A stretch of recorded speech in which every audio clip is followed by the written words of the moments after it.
Bismillahirrahmanirrahim. Saygılı Müslümanlar, aziz kardeşlerim. İşte bizler 11 ayın sultanı olan Ramazan ayımızı sağ selametle davasız Ramazanımızı, ibadetlerimizi, namazlarımızı geçirdik. Evvela bütün milletimize niyazda bulunmak ve sizlere müracaatta bulunmak isteyeyim ki bizler ibadetimizi yaptığımız vakit her zaman topluca camilerimizde milletimiz için, vatanımız için, geleceğimiz için, tınçılık, amanlık için hep cumalarımızda dualarla geçirdik. Mevlamızın bizler için, insaniyet için güzellik ve rahmetinin bol bol yağması için dualar ettik.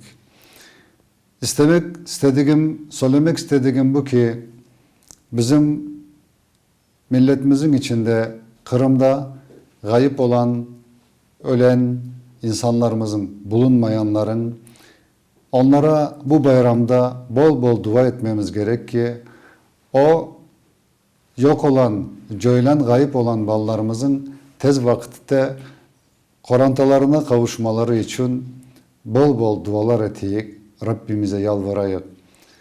Ölenlerin ruhlarına dualar okuyayık. Allah bizlere öyle sıkıntıları vermesin diye geleceğimize.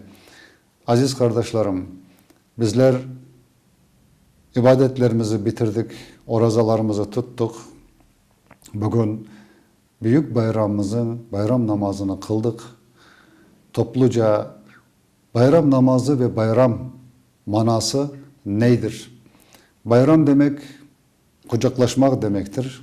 Bayram demek birbirlerine kırgın olan, küs olan, birbirlerinden selamlaşmayanlara birbirlerini affetmek demektir. İşte bizler için bu bayram büyük bir fırsattır. İnsanlara, akrabalara, ağa kardeşlere, abla kardeşlere bugün büyük bir fırsat. O küs olanlar, dargın olanlar birbirlerini bağışlamak ve kucaklaşmak onlara büyük bir fırsat. Allah bizlere bu bayramı vermiştir.